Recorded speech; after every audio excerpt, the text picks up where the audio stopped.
Assalamualaikum warahmatullahi wabarakatuh. Alhamdulillah wassalatu wassalamu ala Rasulillah. Amma ba'du. Akhwat sekalian yang dirahmati Allah Subhanahu wa taala, di pertemuan kali ini insyaallah kita akan membahas tentang alamatu bina'il ism, tanda-tanda isim mabni.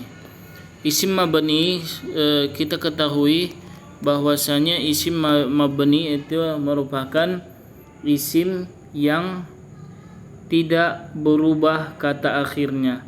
Isim mabni adalah isim yang tidak berubah baris akhirnya. Contohnya, jika kita menulis hada, maka hada ini barisnya tidak berubah, danya ini barisnya tidak akan berubah. Inilah yang disebut dengan isim mabni, barisnya tidak berubah. Contohnya lagi, dzalika. Ka ini tidak akan berubah, tidak bisa jadi ki, tidak bisa jadi ku, tetapi dia harus ka. Oleh karena itu dinamakanlah dengan isim mabni, isim yang tidak bisa berubah. Jadi apa saja tanda-tanda isim mabni ini?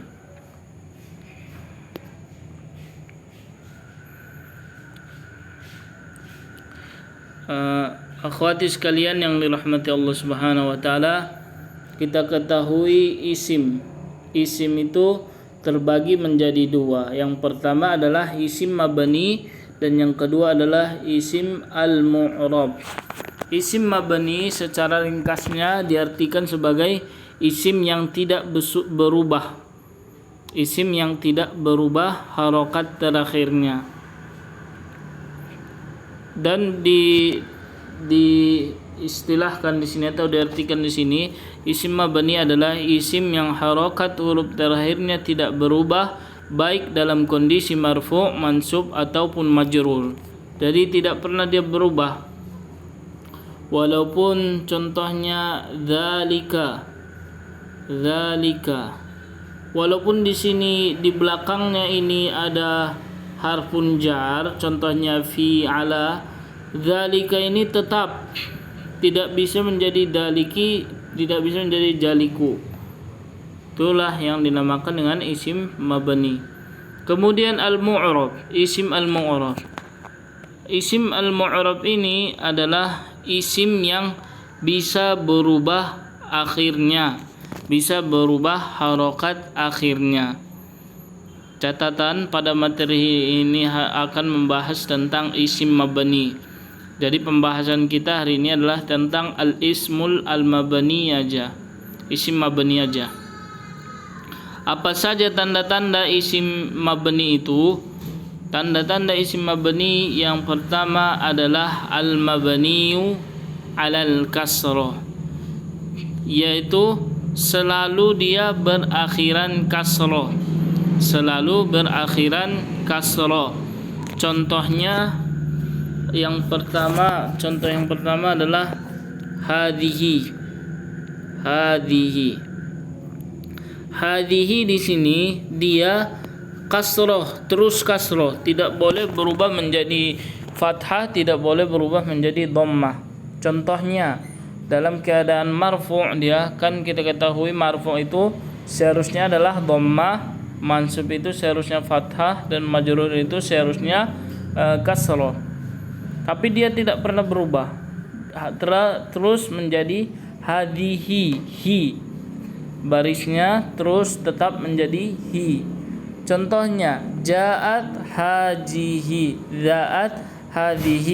ra'aitu hadhihi, marartu bihadhihi. Tetap dia tidak bisa berubah.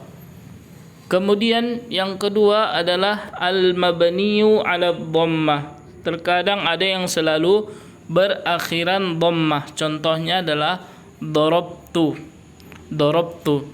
Tu ini tidak boleh berubah, tidak bisa menjadi ti, tidak bisa menjadi tidak bisa menjadi ta, tetap harus menjadi darabtu.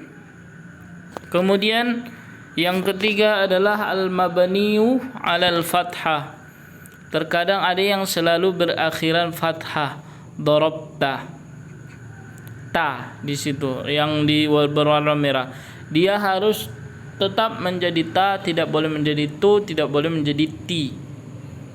Kemudian al-mabniyu 'ala sukun, yang terakhir al-mabniyu 'ala sukun. Terkadang ada yang selalu berakhiran sukun. Contohnya alladzi, di baris akhirnya adalah alladzi sukun. Sukun dia. Kita contohkan di bawahnya dalam keadaan marfu', dalam keadaan mansub, dan dalam keadaan majrur. Yang pertama marfu', jaa alladzi akramtuhu. Alladzi dalam keadaan marfu' dia tetap alladzi, tetap sukun. Kemudian dalam keadaan mansub juga ra'aitu alladzi, tetap dalam keadaan sukun. Begitu juga dengan marartu billadzi akramtuhu. Tetap dia walaupun dalam keadaan majrur tetap menjadi sukun, tidak berubah. Itulah yang dinamakan dengan al-mabni, isim mabni. Harokat akhirnya tetap tidak boleh berubah-ubah. Walaupun dia dalam keadaan marfu', walaupun dalam keadaan mansub, walaupun dalam keadaan majrur, dia tidak bisa berubah. Catatan di sini dilihat, contoh di atas menunjukkan bahwa isim mabni tidak akan berubah. Isim mabni itu tidak akan berubah baik sebagai marfu', baik dia dalam keadaan marfu' atau dhammah, baik dia dalam keadaan mansub atau fathah, baik itu dalam keadaan majrur atau kasrah, tidak akan pernah berubah. Bagaimana dia bentuknya di awal, maka begitulah bentuknya dalam tiga keadaan ini, walaupun marfu', mansub, majrur. Kemudian lihat di sini anwaul asma al-mabniyah, jenis-jenis isim mabni. Apa saja isim-isim yang mabni, isim-isim yang tidak berubah harokat akhirnya? Apa saja itu? Yang pertama adalah ismul isyarah namanya. Yang pertama adalah ismul isyarah. Kemudian yang kedua ad-dhamair. Jadi isim isyarah ini tidak akan pernah berubah. Harokat akhirnya tidak akan pernah berubah. Nanti insyaallah di penjelasannya akan disebutkan apa saja ismul isyarah itu atau kata tunjuk itu. Contohnya ini, itu, dan lain-lainnya. Kemudian ad-dhamair. Dhamair itu adalah kata ganti. Jadi setiap dhamair dan setiap ismul isyarah itu adalah isim mabni. Isim yang tidak akan berubah harokat akhirnya.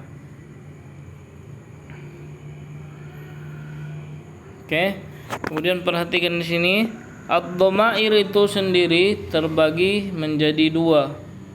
Ad-dhamair terbagi menjadi dua. Yang pertama adalah dhamir munfasil dan yang kedua dhamir al-muttasil. Dhamir munfasil, catat ya. Dhamir munfasilah itu artinya adalah dhamir yang terpisah. Dhamir yang terpisah. Kemudian kalau dia dhamir al-muttasilah adalah dhamir yang tersambung atau kata ganti yang tersambung. Kemudian lihat catatan di sini.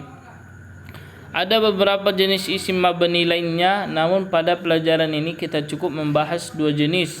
Adapun jenis lain akan kita bahas pada pertemuan-pertemuan berikutnya. Jadi untuk mempermudah kita, disebutkan isim mabni ini kita pelajari yang dua ini terlebih dahulu.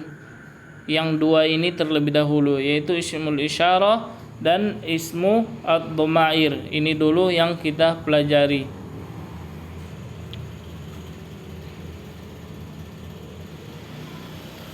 Kemudian perhatikan di sini ad-dhamair al-muttasil, dhamair al-muttasilah. Dhamir muttasil adalah dhamir yang penggunaannya harus bersambung dengan selainnya, baik dengan isim, fi'il maupun huruf. Contohnya sebagai berikut ini. Contohnya seperti ini. Dhamir yang menunjukkan orang pertama, tu, na, ya, ba, bu, atau yang bergaris merah ini semuanya, yang berwarna merah ini, itu merupakan dinamakan dengan dhamir muttasil. Dinamakan dengan dhamir muttasil.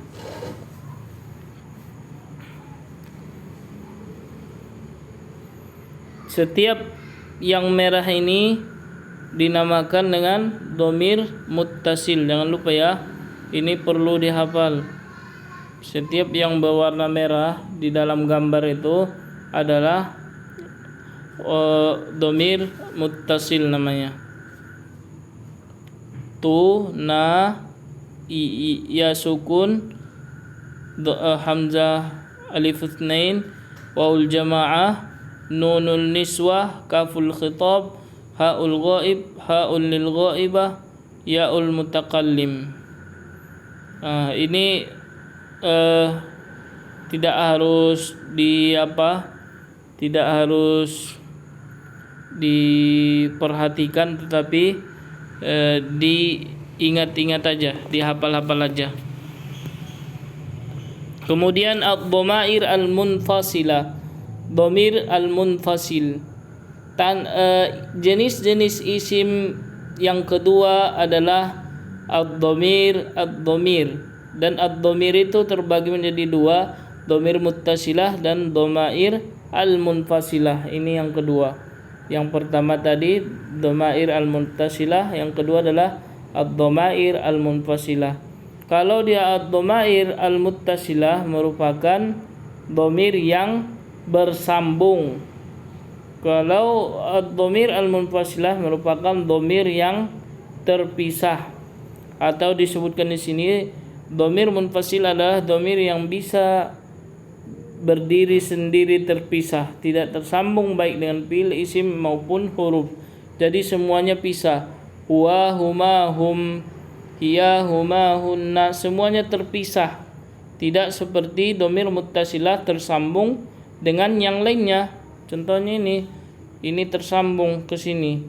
Tapi kalau dia dhamir al-munfasilah, dhamir yang terpisah, dia tidak tersambung, berdiri sendiri. Huwa, huma, hum, hiya, huma, hunna, anta, antuma, antum, anti, antuma, antunna, ana, nahnu. Itu harus dihafal ya, dihafal.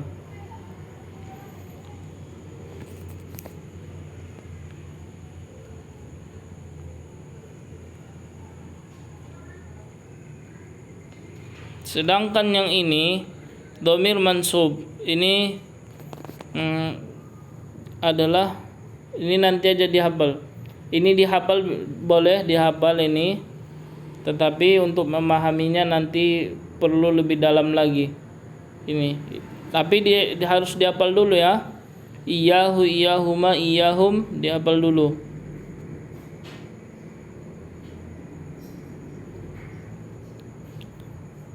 Ini sama.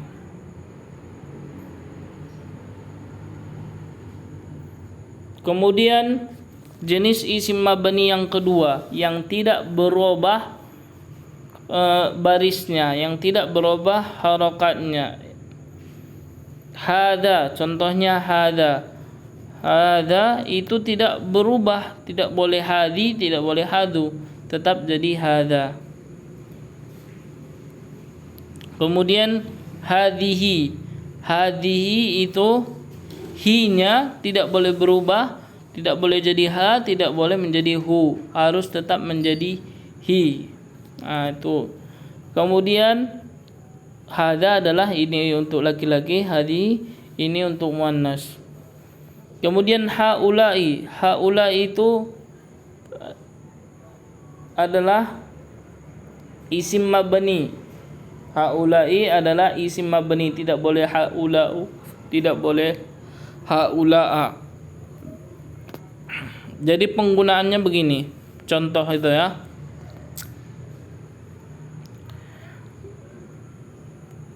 Jika kita ingin menulis, contohnya menulis hadza. Hadza itu kan artinya ini laki-laki atau ini untuk mudzakkar. Hadza Muhammadun, hadza Muhammadun. Ini adalah Muhammad. Jadi yang termasuk ke dalam isim mabni itu yang tidak boleh berubah itu adalah hadza ini. Hadza, yang hadza tidak boleh berubah. Tetap harus menjadi hadza, tetap harus menjadi hadza, tidak boleh hadi, tidak boleh hadu. Kemudian itu kalau dalam keadaan marfu atau dalam keadaan dhammah. Kalau dia dalam keadaan mansub, dia tetap menjadi hadza, tetap menjadi hadza. Hadza. Kan kalau dia dalam keadaan majrur, contohnya ada harfun majrur di sini, harfun jar. Kalau udah ada harfun jar, itu biasanya yang di belakangnya itu harus menjadi kasroh.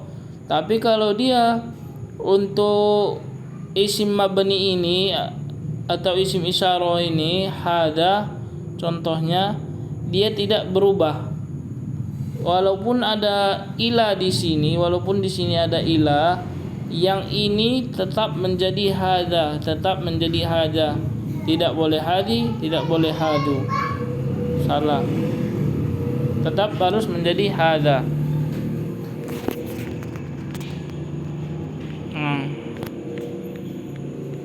Itulah secara ringkas pelajaran kita hari ini. Ini tidak harus, ingat ya, tidak harus dijadikan beban pelajaran. Kita mempelajari nahwu ini awal-awalnya adalah untuk perkenalan terlebih dahulu, dan setelah berkenalan baru kita memperdalamnya lagi, mengenal lebih lanjutnya lagi. Jangan sampai ada pelajaran yang sulit kita langsung putus asa dan mengatakan pelajaran ini susah. Tidak, tetapi cukup lihat, pahami, baca, hafal yang bisa dihafal, dan insya Allah di pertemuan selanjutnya udah mudah. Kalau ada pertanyaan tentang ini udah bisa dijawab begitu. Tidak harus dijadikan sebagai beban. Oke, sekian dan terima kasih. Syukran wa barakallahu fikum. Wassalamualaikum warahmatullahi wabarakatuh.